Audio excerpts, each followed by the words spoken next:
My name is Tim, Memphis, Tennessee. Our backyard has concrete slabs that were sunk in and angled towards the house where water was collecting.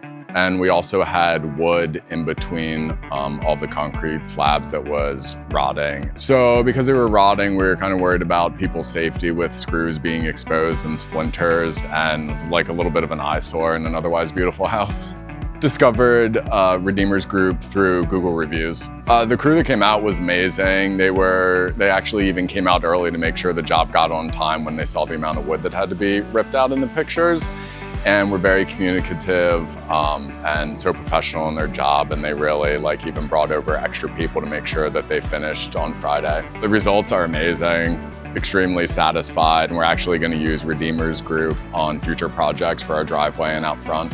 But with the completion of the project now, we're able to enjoy the backyard a lot more. We've been out here a lot. It's aesthetically so beautiful, and we don't have to tell people to watch where they step or always keep on shoes, so it's been a real game changer. If a friend or somebody asked me for a recommendation, I would tell them to call right away. They did such an amazing job, and we'll definitely be using them in the future for our other projects.